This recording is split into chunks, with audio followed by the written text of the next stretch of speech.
चत्वारि माने चार चीजें क्या क्या हैं, चार चीजें क्या हैं। देखिए चार बहुत प्रसिद्ध है। एक तो यही राम लक्ष्मण भरत शत्रुघ्न चार प्रसिद्ध है।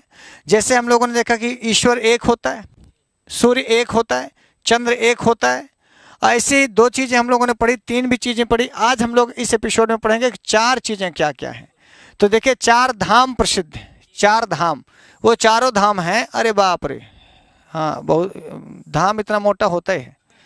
तो चार धाम हैं, चारों धामों में आप देखेंगे जगन्नाथ धाम पहला, रामेश्वर धाम, द्वारिका धाम, बद्रीनाथ धाम। तो ये देखिए, चाहे आप TGT, PGT, UGC, net, JRF, CTET, UPTET कुछ भी दे रहे हों, चाहे कहीं पूछा भी ना जाए तो भी भारत में पैदा होने वाले लोगों को ये चार धाम जानने ही चाहिए। बहुत सारी चीज़ें होती हैं जो परीक्षा में पूछी जाती हैं और जो कभी नहीं पूछी जाती। इंटरव्यू में आपसे पूछ लेगा, आप संस्कृत के विद्यार्थी के इंटरव्यू देने जाएंगे, पूछेंगे भैया चार धाम जानते हैं कौन कौन है, तो आप ये कह दें कि नहीं नहीं हम तो चार धाम जानते नहीं। तो ऐसा नहीं, जगन्नाथ धाम, फिर रामेश्वर धाम जो भगवान राम बनाए हैं, द्वारिका धाम और बद्रीनाथ धाम, ये चार हमारे प्रसिद्ध धाम हैं। तो चत्वारि धामानि, और चार प्रकार के भक्त गीता में बताए गए हैं। गीता में भगवान कृष्ण ने चार प्रकार के भक्त बताए कि पहला भक्त है जो बेचारा दुखी होता है तब हमको याद करता है। दूसरा भगत होता है जो बड़ा जिज्ञासु होता है, कुछ जानने का इच्छा होती है, ऐसे भगत होते हैं। और कुछ अर्थार्थी जो पैसा मांगते हैं कि हे भगवान हमारी नौकरी लगवा दो, 50,000 महीना मिले लागे, फिर हम आपका 1 किलो लड्डू चढ़ाऊँ। तो 1 किलो लड्डू वाले अर्थार्थी भक्त हैं। और कुछ ज्ञानी होते हैं जो भगवान से ज्ञान मांगते हैं, ज्ञान की इच्छा करते हैं। तो दुखी भगत, जिज्ञासु भगत, अर्थार्थी भगत और ज्ञानी भगत, चार प्रकार के भक्त गीता में भगवान कृष्ण अर्जुन को बताते हैं। चार प्रकार के भक्त हुए, ठीक है, दुखी, जिज्ञासु, अर्थार्थी और ज्ञानी। कर लेंगे। दुखी, जब आदमी दुखी होता है तो भगवान की शरण में जाता है। जिज्ञासु कुछ जानने की इच्छा से चाहता है। अर्थार्थी अर्थ के कारण जाता है कि पैसा कौड़े कुछ मिल जाए। और ज्ञानी ज्ञान के लिए जाता है। चार युग बड़े प्रसिद्ध हैं हमारे यहाँ, सतयुग, त्रेता युग, द्वापर और कलयुग। तो सत्ययुग में सत्य की प्रधानता थी, त्रेता युग भगवान राम का युग था, द्वापर युग भगवान कृष्ण का युग था, और कलयुग हम लोगों का युग है ना। सपाइयों का युग है, बसपाइयों का युग है, कांग्रेसियों का युग है, भाजपाइयों का युग है। तो ये कलयुगी लोगों का, हम लोगों का युग है। बड़ा खतरनाक युग है, इसमें आप कुछ जान नहीं पाते कि कौन आदमी योगी है तो कब वो सन्यासी छोड़ के मुख्यमंत्री बन जाएगा, कुछ पता नहीं। और कब कौन आदमी राजा है तो कब कौन आदमी फकीर बन जाएगा, इसका कुछ पता नहीं। यही कलयुग है। चार वर्ण बड़े प्रसिद्ध हैं। चार वर्ण हैं, ब्राह्मण, क्षत्रिय, वैश्य और शूद्र। आज हम उनकी चर्चा करेंगे जिसमें सब चार हैं। आज की संख्यात्मक गंगा में केवल चार की चर्चा होगी। वीडियो अच्छी लग रही हो तो धीरे से आप मार दीजिए इसको लाइक, सब्सक्राइब कर दीजिए। सब्सक्राइब करने से ये होगा कि हमेशा रोज सुबह 8 बजे और शाम को 8 बजे मैं आपको उपस्थित मिलूंगा। तो चार युग हो गए, सतयुग, त्रेता, द्वापर, कलयुग। चार वर्ण, ब्राह्मण, क्षत्रिय, वैश्य, शूद्र, जो हमारे यहाँ बड़े प्रसिद्ध हैं। और चार वेद बहुत पॉपुलर हैं, बहुत पॉपुलर हैं। अपने बच्चों को भी पढ़ा दीजिए, बच्चियों को भी पढ़ा दीजिए कि चार वेद हैं, ऋग्वेद, यजुर्वेद, सामवेद, अथर्ववेद।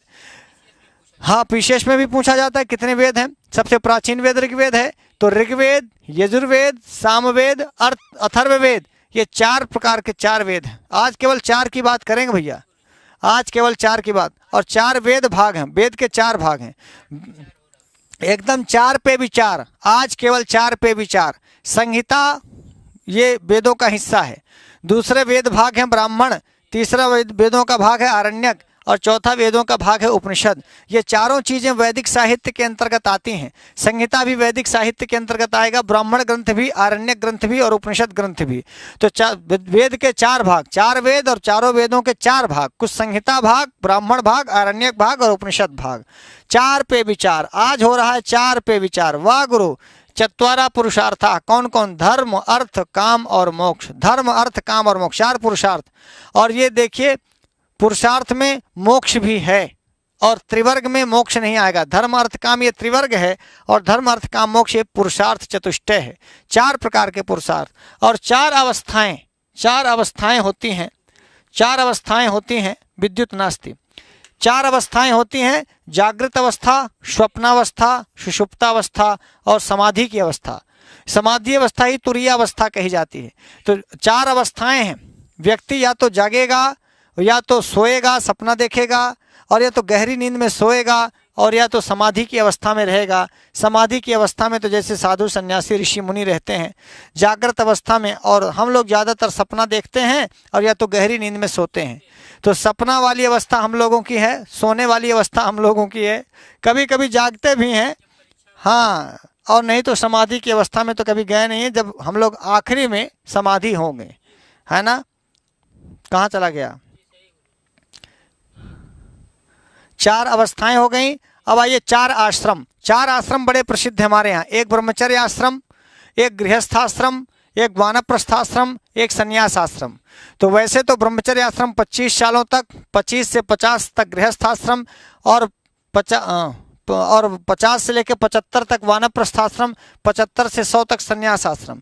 ऐसे जब आप 100 साल तक जीते थे, 100 साल तक जीते थे, तब ये 25 तक, और यहाँ 50 तक, और यहाँ 75 तक, और यहाँ 100 तक की आयु जीते थे। अब यहाँ तक लोग पहुँच ही नहीं पाते हैं, तो आप उसी हिसाब से देख लें। ब्रह्मचर्य आश्रम भी आपका बस जब तक स्कूल फिस्कूल नहीं जाते, 5-6 में जब तक पढ़ते हैं तब तक ये आश्रम रहता है। उसके बाद सबकी अपनी गर्लफ्रेंड बन जाती है, ब्रह्मचर्य आश्रम खत्म हो जाता है। ब्याह कर लिए, गृहस्थ आश्रम में चले गए, और जब लड़का पतोहू मार के निकाल दी तुमका घरे से, हाँ, तो वानप्रस्थ हो गए अब। और संन्यास, हाँ, और संन्यास आश्रम में जाते जाते आप मरने की तैयारी करने लगते हैं। कुछ नहीं रहता, जब सब लड़का का दिल तुमसे ज़मीन ले लीन, घर ले लीन, जायदाद ले लीन, तो सन्यासी के पास कुछ बचता नहीं। ऐसे तुम्हारा संन्यास आश्रम तब हो जाता है। तो आप देखिए 4 आश्रम है। वैसे तो मैंने इसका सही चतस्रः वयोवस्था, हाँ, सब लोग वृद्धाश्रम में चले जाते हैं, वही वानप्रस्थ है ना। चतस्रो वयोवस्था, 4 उम्र की अवस्थाएं होती हैं। वय तो आप बाल्यावस्था होती है बचपन में, कौमारावस्था जब आप थोड़े कुमार होते हैं, यौवन होता है जवानी, ये पता ही नहीं चलता कब आई कब चली गई ना। जवान जिनको आप कहते हैं वो बेचारे अभिनय से बुढ़ा गए, बाल पक गया, तो यौवन और वार्धक्यम ये दिखता है।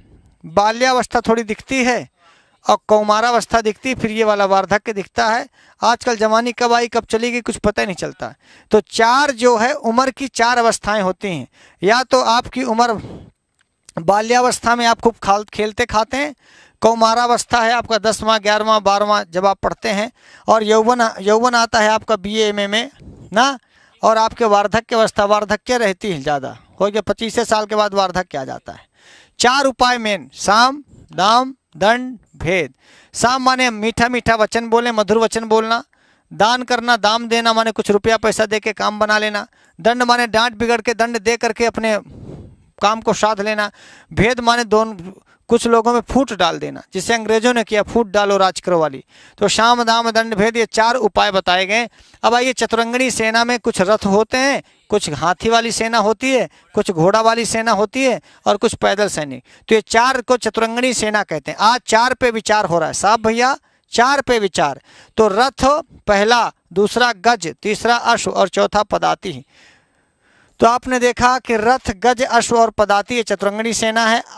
अब ये देख लीजिएगा, तो आप ये देखिए, सुबह 8 बजे और शाम को 8 बजे देखना मत भूलिएगा। लाइव क्लास यानी प्रीमियर में जो क्लास आपको आती है, सुबह 8 बजे भी हम आते हैं, शाम को 8 बजे भी आते हैं आपके लिए ये कक्षाएं। इसके बाद आप चाहें भी तो नहीं देख पाएंगे, बहुत सारी वीडियो ऐप में चली जाती हैं, बहुत सारी वीडियो यहाँ पर पड़ी रहती हैं। तो ध्यान रखिएगा, संख्यात्मक गंगा का यह एपिसोड आपके लिए 4 क्या क्या चीज़ें प्रसिद्ध हैं वो आपने देखा। यदि अच्छा लगा हो तो आप लाइक सब्सक्राइब जरूर करिएगा चैनल को, ताकि आपको फिर सुबह 8 बजे हम मिल पाएँ, शाम को 8 बजे भी मिल पाए। संस्कृत गंगा स्कूल नाम से एक और यूट्यूब में चैनल बनाया गया है, जिसमें कक्षा 6 से 12 तक के बच्चों को पढ़ाया जाता है। विभिन्न शिक्षक उसमें पढ़ाते हैं, शिक्षिकाएं भी पढ़ाती हैं, प्यार कर करके, दुलार कर करके बच्चों को, चाहे CBSE बोर्ड की संस्कृत हो, चाहे UP बोर्ड की संस्कृत हो। कक्षा 6 से 12 तक जो बच्चे नहीं पढ़ पा रहे थे उनको ऑनलाइन सुविधाएं देने के लिए ये चैनल खोला गया है। संस्कृत गंगा का ही एक बच्चा है, वो संस्कृत गंगा स्कूल नाम दिया गया है इसको। तो मित्रों, ये लाइव क्लास से आप जुड़े, आपको बहुत बहुत धन्यवाद। 8 बजे फिर हम 8 बजे मिलेंगे। एक सर्वक भूषण ब्लॉग करके चैनल है, इसे भी आप देख सकते हैं। तो हम फिर नई कक्षा के साथ उपस्थित होंगे। तब तक जहां भी रहिए, स्वस्थ रहिए, व्यस्त रहिए, मस्त रहिए। वंदे संस्कृत मातरम, वंदे भारत मातरम। और आखिरी में आपसे नमस्ते। नमस्ते हम लोग करते हैं नमः संस्कृताय कह के, नमः के योग में चतुर्थी लगाते हैं, नमः संस्कृताय। आज के लिए इतना ही।